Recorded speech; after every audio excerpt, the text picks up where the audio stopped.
Continuamos con el estudio de las leyes de Kirchhoff. Ahora veremos la ley de mallas.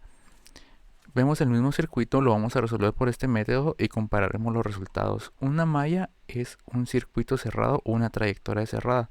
Para darles un ejemplo, esto de acá sería una malla. Otra malla sería este mismo circuito cerrado o trayectoria cerrada de acá, que comparten esta resistencia.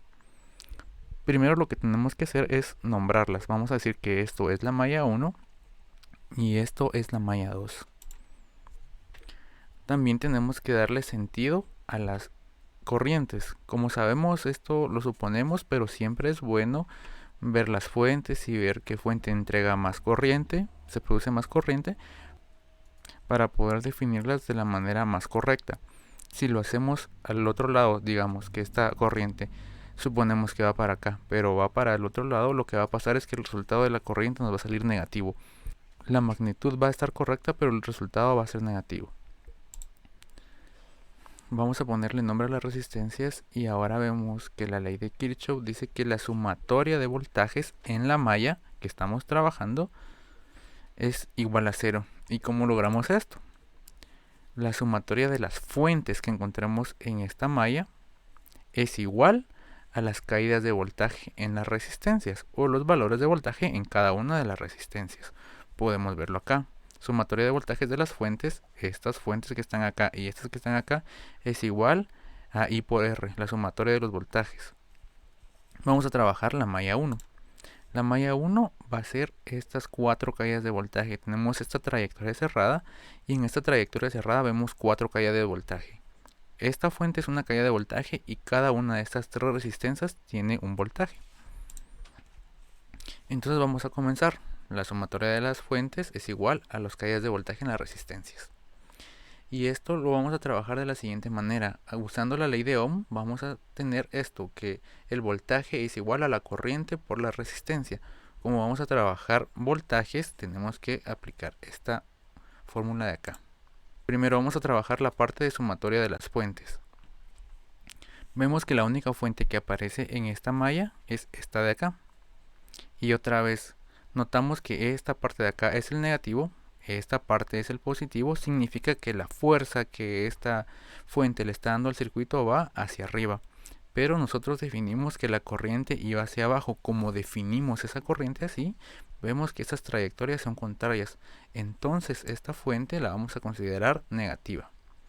Igual a la caída de voltaje o a los voltajes de cada resistencia. Tenemos esto de acá. Usando la ley de Ohm tenemos la corriente por el voltaje. La corriente 3 que pasa por toda esta malla multiplicando a la R1. Y la corriente 3 que pasa también por acá multiplicando a la resistencia 4. Tenemos estas dos acá. Y en esta de acá pasa un caso especial. Podemos ver que dibujamos acá la corriente 1 viene hacia abajo y la corriente 3 va hacia arriba. Entonces en esta resistencia tenemos dos corrientes, una que va hacia arriba y una que va hacia abajo. ¿Cómo vamos a proceder con esto? Vamos a poner la resistencia, que es la resistencia 3, y entre paréntesis vamos a indicar que es una resta de corrientes, porque van en sentidos contrarios. Viene la corriente 3 hacia arriba y se le resta la magnitud de la corriente que va en contra de su dirección. Y lo expresamos de esta manera. La corriente de la malla de la que estamos trabajando, como estamos trabajando la malla 1 y acá pasa la corriente 3, entonces es corriente 3 menos la otra corriente, que es la corriente 1. Vamos a sustituir valores. Tenemos acá los 2.2 kiloohmios, los 4.7 kiloohmios y esta resistencia que es de 1 kiloohmio.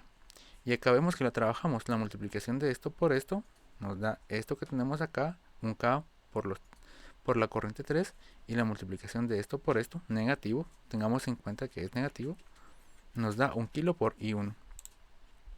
Ahora vamos a sumar todos los términos que son iguales, que son las corrientes 3, y nos da esto de acá. Y como no hay otro término con corriente 1, esto permanece igual. Vamos a ordenar esta ecuación y tenemos esto de acá. La corriente 1 va a ser el primer término y la corriente 3 el segundo. Entonces de la malla 1 obtuvimos una ecuación. Ahora trabajaremos la malla 2.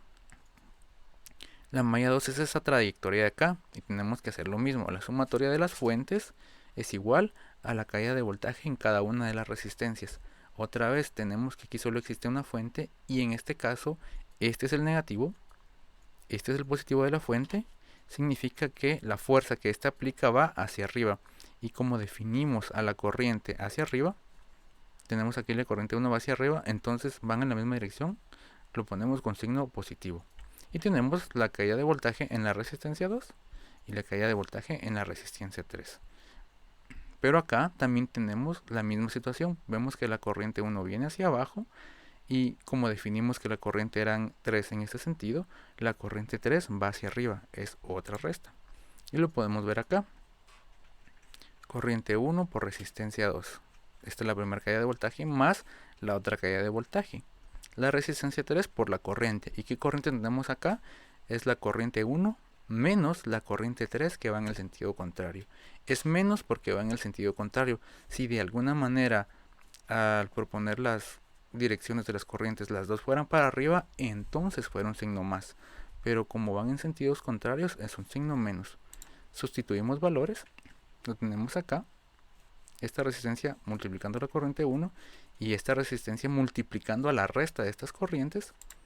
Ahora hacemos la multiplicación de estos términos menos estos dos términos que tenemos acá y tenemos una segunda ecuación. De la malla 1 obtuvimos la ecuación que calculamos primero y de la malla 2 tenemos esta segunda ecuación. Y como lo podemos observar, tenemos un sistema de dos ecuaciones con dos incógnitas. La I1 es una incógnita y la corriente 3 es la otra incógnita. Entonces, con cualquier método o usando calculadoras o programas de cálculo, vamos a calcular el valor de estas incógnitas. Tenemos estos valores de acá. La corriente 1 nos da el valor de 0.00211 amperios y la corriente 3 nos da el valor de 0.000077 amperios. Ahora vamos a correr el punto decimal y sabemos que si lo corremos 3 unidades a la derecha tenemos un exponente a la menos 10, un exponente a la menos 3 que es miliamperios, y si lo hacemos 6 veces, 6 unidades a la derecha tenemos microamperios. Desde ahora podemos comprobar que los voltajes de las corrientes son iguales. Vamos a plantear la corriente 2. Podemos observar que en estas ecuaciones no aparece la corriente 2 porque no la consideramos a la hora de plantear nuestras ecuaciones. La corriente 2 la podemos tener como esto. Acá está la diferencia de estas dos corrientes. La diferencia de la corriente 1 y la corriente 3, que van en sentidos contrarios.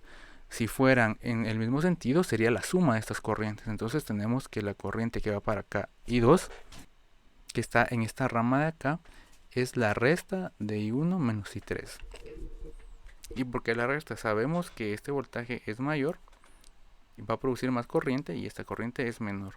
Pero si hubiéramos definido las corrientes en otro sentido, la magnitud estaría correcta, solo cambiaría el signo. Vamos a efectuar la resta y cuando efectuamos la resta encontramos que la corriente 2 es 2.03 miliamperios, como nos había salido en el método anterior. Ahora que tenemos las tres corrientes, usando la ley de Ohm podemos calcular los voltajes en cada una de las resistencias, porque para calcular voltaje necesitamos dos magnitudes, la resistencia y la corriente. Tenemos acá las fórmulas. El voltaje en la resistencia 1, que es esta de acá, es igual a la corriente que pasa por acá. ¿Cuál es la corriente que pasa por acá? I3 multiplicando a la resistencia. Y así también podemos sacar el voltaje en la resistencia 4, que lo tenemos acá, su valor en ohmios por la corriente que pasa acá. Ahora vamos a calcular el voltaje en la resistencia 2, y es el valor de la resistencia por la corriente que atraviesa ahí. Y obtuvimos que la corriente es esta que está acá, 2.11 miliamperios. Y por último la resistencia número 3. Y tenemos que aquí está la corriente que calculamos como I2. Esta I2 la multiplicamos por el valor de la resistencia y obtenemos los valores. Podemos comprobar que utilizando los dos métodos, la ley de nodos y la ley de mallas, obtuvimos exactamente el mismo resultado. Se pueden usar los dos métodos y van a ser las mismas respuestas. Se usará el método que se considere más fácil o más cómodo de trabajar. Y siempre tenemos que recordar que esto está dado en kiloohmios. Significa que estos 2.2 kilos son 2200 ohmios. Y esto de acá está dado en microamperios y en miliamperios. Aquí es 77 por 10 a la menos 6 y acá es 2.11 por 10 a la menos 3. Tenemos que tener en cuenta esto y que acá son 3300 para obtener el resultado de voltaje correcto. En el siguiente video realizaremos la práctica 2, comparando los valores simulados con los valores calculados de los circuitos propuestos.